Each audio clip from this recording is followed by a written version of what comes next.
Hello everyone, the 316 here with another Mcfarlane Toys DC Multiverse review.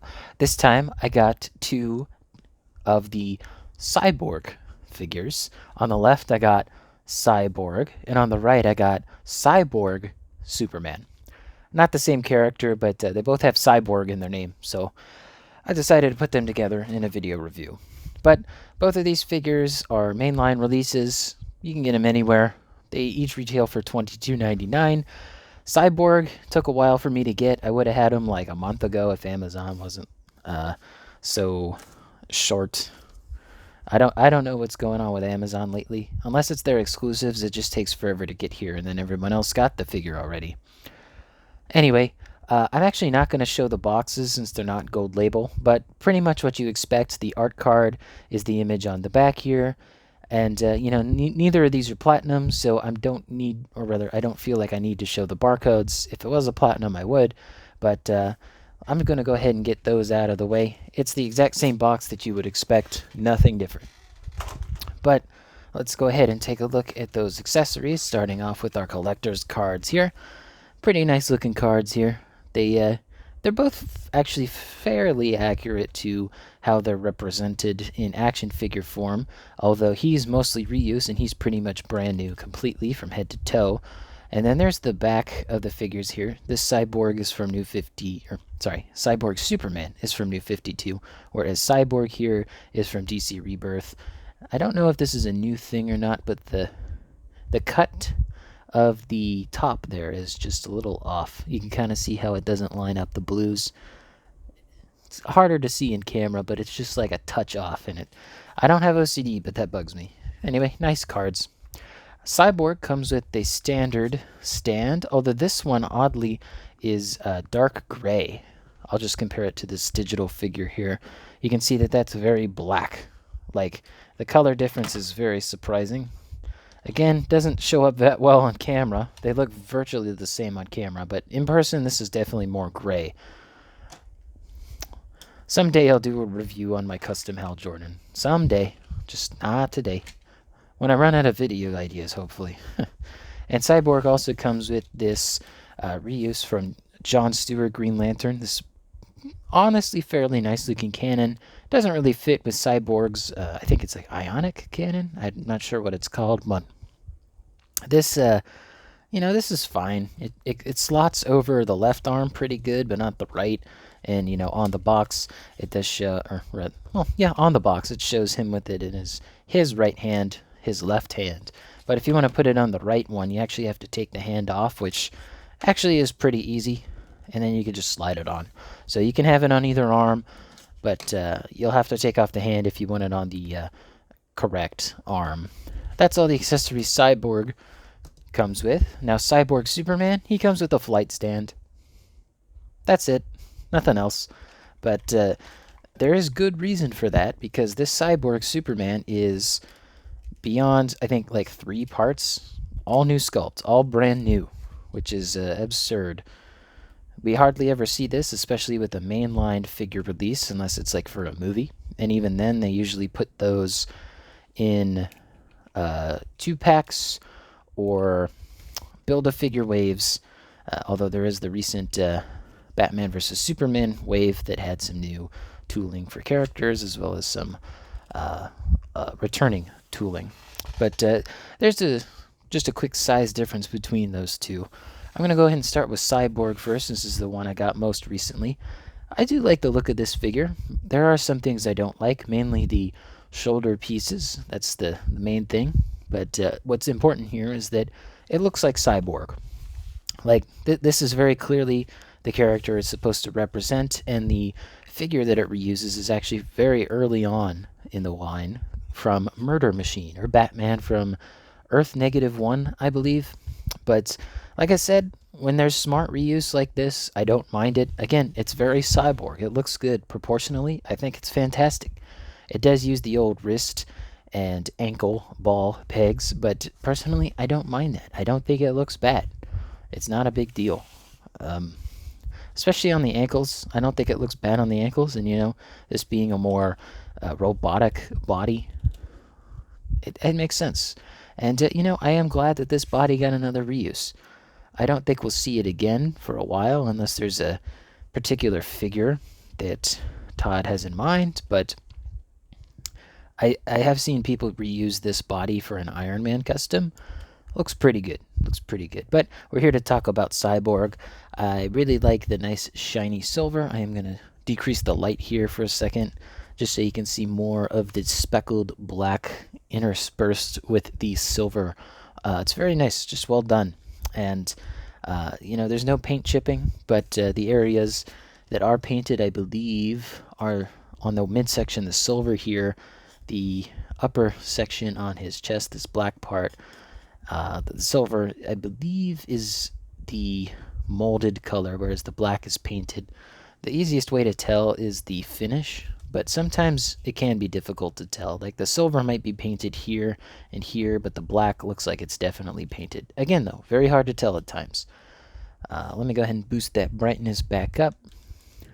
So I don't like the shoulder plates. I wish that they went with something more akin to the Build-A-Figure version of Cyborg. These ones they don't fit for me. They just hang on the edge there. I believe they're glued in, but you could easily take those off. I'm not going to do that. I might end up customizing this Cyborg, maybe with Shriek's shoulder plates. That would probably be the best here. The head sculpt's pretty good, and it's not the same as the Build-A-Figure, which is a little surprising. His head is more rounded and has his ear like muffs on, and then this one's kind of like an older, more experienced Cyborg. Very different head sculpts, and I'll bring him in later for more of the size comparisons. But yeah, just a good looking figure. He's even got some red details there on his shins, on his chest up there, and even on the upper portion of the leg here. What I really wish they did was make the pins red, because that would be a great way to hide them, and this being a cyborg figure, it would, match with the overall look. But I think they were going for the look for him in the Rebirth storyline. But, when they reuse bodies like this, it's of course not completely accurate. But it's just nice to have a 7-inch scaled Cyborg rather than like a 10-inch or 8 or 9-inch scaled Cyborg. But articulation-wise, I want to point out that this forearm is stuck. I can't get it to move. I'll probably heat it up eventually, but for right now, it's honestly not too bad for having him hold his cannon like that, which I had in the start of the video. But articulation, there's no crunch. Like, you can get it maybe like a millimeter, but backwards, yeah, he can look back like, yo, is that a plane? Nope, it's Cyborg Superman. Not a lot of side to side. This is a very free moving joint. There's not a lot of friction in here, but there's enough to keep it in place. And the lower one is definitely more stiff, but that's all right. All right, can he do the splits? He can T-pose. Ooh. I do not recommend that. It did not want to do that. Like, I'm not sure why, or where the plastic skin. Yeah, I wouldn't recommend him doing the splits. Forward-wise, it's okay. It's not a full kick forward. Backwards-wise, not too much. Let's see, can he kick his own butt? He cannot kick his own butt. Also, it would have been nice if they painted those red on the back of his, I almost said ankles, his calves. And of course you got the swivel, the hinge, rotate, pivot, whatever you need here, and the toe bend, which is good. No bad toe bend there. And let's see, he can touch his own shoulder, but given the shoulder pad is in the way, can't really do it all that well. And he's got he's got that, and then head-wise, he can look down pretty good. Can't really look up at all, and then good amount of side to side. So that's Cyborg here. I'm going to go ahead and stick him back on the base so we can use it for size comparisons. Now the Cyborg Superman here is fantastic. I'm just going to say it right off the bat. $25. This guy is hefty. Like, you could hurt someone with this. Like, I'm just tossing him around like he weighs nothing. But trust me, there's a lot of heft to this figure, and it shows. I remember like years ago, that this was prototyped, and they showed off that prototype, which looks great. It's basically this figure just with some more weathering, but with what we got here, I don't mind it. Now, there is a platinum chase version of this figure that's more akin to the standard Cyborg Superman look, whereas this one's based on the New 52. I didn't really read much of the New 52, if anything. I like some of the designs, though. Hope we see more of them come through in this line. But I do like the Cyborg Superman in here, and while he may not go with more classic looking characters, which we will look at in a second, I really like this figure, and it feels quality, and that's really all I care about. It looks good, it's quality, and this is no exception. Now, he comes with no accessories because this figure is almost completely new tooling. I don't believe that the legs are reuse from the the Page Punchers, Val Zod, or Clark Kent Superman with armor figures. I think that the legs are new. I might double check off camera though. But what's more interesting to me about this figure than it being all new sculpting is this. Do you see what that is? Do you see this? You know what this is? This is a double jointed elbow that is completely pinless. This is, I believe, the first time that Mcfarlane has attempted to do that, which is good, you know? More of this. And, you know, it even has a little bit of side to side there. Like, it has just a little bit. That's not the forearm up here, or bicep, rather. Bicep swivel. No, that's a separate... I don't think it's a swivel, I just think it's how it's attached, but completely pinless double jointed elbow. That's awesome. First time we're seeing that. I like that. More of that, please. More of that. You know, articulation's good in that arm too. I'm just getting it out of the way because, like, it moves very freely, especially on that, you know, shoulder joint. Like, there's plenty of range of movement in that shoulder. You can get a lot out of it. He doesn't have any alternate hand accessories, of course. You know, this one's pretty much like a Marvel Legends style with the hinge. But, you know, this one, you could probably take it off with enough heat, but I'm not going to.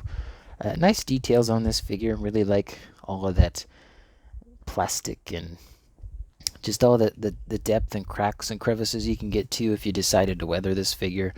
Ab crunch is good for Mcfarlane standards. Back is actually kind of abysmal for Mcfarlane standards, but look at that side to side. That's a lot of side to side.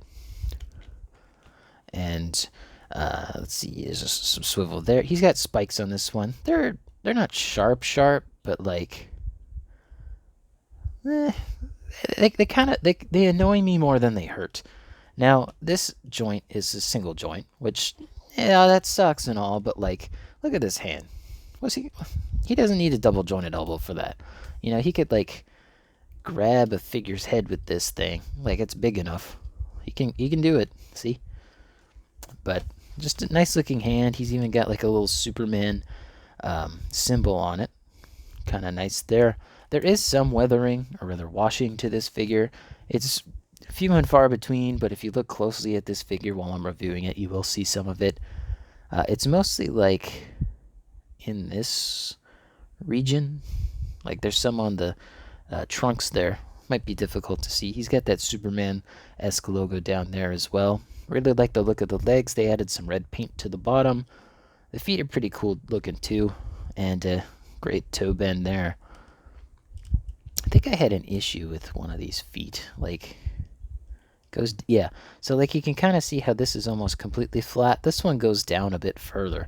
So it was put in the wrong position. It's definitely where it needs to be, but I think the hole was drilled out incorrectly. Now, I'm probably going to keep this guy in a flight stand just because of how heavy he is. And, you know, he takes up a lot of space. He's a big dude. And now he doesn't want to stand up. Anyway, articulation-wise, might as well check that out. Can he do the splits? Pretty easy. It does crunch the crotch piece, though, so be careful about that. Kick forward, actually pretty good. Pretty good. Kick backward, not very good, and you can kind of see some of the articulation in there. Non-existent swivel, pretty much. Can he kick his own butt? He can't kick his own butt. I can tell you why. There's this piece back here, and that's going to get in the way. I guess not. Can't kick his own ass though. And you know, you got the hinge, swivel, rotate, pivot down here. What you expect. And I think that covers it, other than the... So the bottom joint here is more free moving, whereas this one's a little bit harder to move. You can kind of see some of the weathering, or rather washing, in that Superman logo. There's just a little bit of darker yellow paint in there as well. Great figure. Love this. Really well done. And the back of the figure here, here's the cape. It's heavy cape, and it's got tatters in it. It's not reused as far as I can tell. And I really like this spine detail that they added there. I like that. You know, this kind of looks like two eyes and a nose right there. Now that I'm looking at it. That's so dumb. Anyway, let me readjust this guy, and we'll do our size comparisons here. If I can get him to stand up. I hear you banging on that battle. Sorry. Anyway, Cyborg stands at 7 1/4. Cyborg Superman stands 7 3/4 inches. So he's a tall boy and a big one. Let me fix the camera here. It's starting to get away from me. Let's start off with, since I already showed him, the Build-A-Figure Cyborg. Get them next to each other. Yeah, that dude is just gigantic. Like, look at that. It's ridiculous. That Cyborg's going to stay on my Justice League shelf, whereas the new one that I just got here, he's going on my Teen Titans shelf, because he looks better with them than the Justice League. But get our Teen Titans in here. Got Superboy. Actually, I'm going to keep him over here, because I got a couple other figures. We got Nightwing here, and one other Teen Titan. I'm not going to show them all together. Just a few. Here's Donna Troy. Thought I'd get her down. I spent like $50 on her. I better show her off in a few videos at least. And I'll throw him in here too. Here's Crypto. Looking good. And I got some Justice League members here as well. So if you'd rather have this Cyborg with, you know, Green Lantern and Superman there, you can get an idea how he would look next to them. Get them positioned right. So, you know, whether you want this Cyborg with your Teen Titans or your Justice League, he'll fit in just fine with both. Personally, like I said, I'm going to keep him with the Teen Titans. I think he looks best with them at this scale. Now, with the, you know, Build-A-Figure, I actually prefer him with the Justice League members, because it just looks better, I think. I mean, this is still an oversized figure, you know, in my hand here, but you get the idea. You know, I'm going to wrap up this video here. I'm not going to do the usual suspects. I'm going to skip them for this video. Hope you guys enjoyed. Let me know in the comments down below what you think of these two figures. Which one's better, which one's worse, things you would have done differently, anything you want to comment. Don't forget to leave a like on the video, subscribe, and hit the bell. It all helps out the channel. And as always, peace.